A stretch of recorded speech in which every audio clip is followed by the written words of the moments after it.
Alors pour l'Union européenne, qui met le citoyen au cœur de ce projet de Smart City, en fait, il y a 3 composantes essentielles. Tout d'abord, le citoyen doit être intelligent, c'est-à-dire connecté, il doit avoir accès à un certain nombre d'informations par rapport à la ville. Et puis, il y a évidemment le facteur économique, et puis il y a évidemment le facteur aussi environnemental.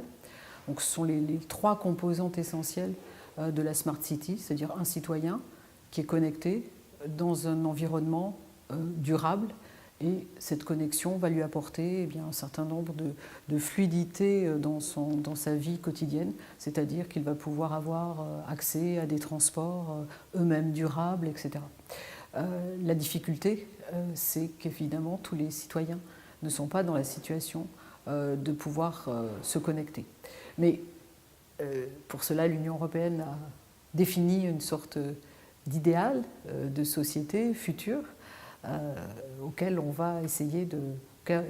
va essayer de répondre à travers notamment des programmes d'aide et de financement sur la technologie de l'information et sur les recherches et le développement dans ce domaine.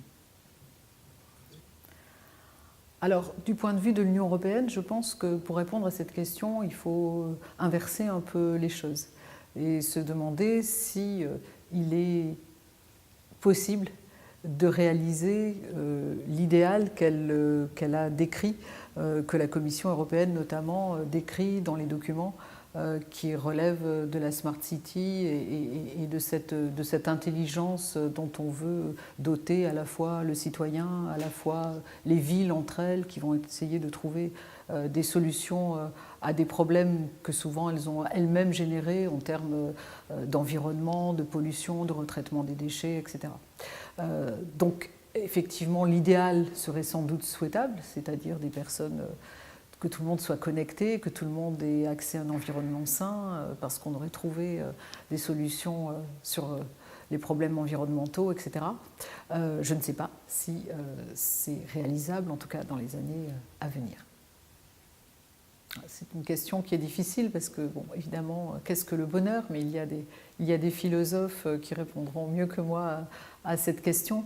Bien sûr que les États, membres de l'Union européenne à travers la communication de la Commission, a envie que les citoyens soient plus heureux, qu'ils puissent participer davantage aux politiques publiques qui sont mises en place au niveau européen.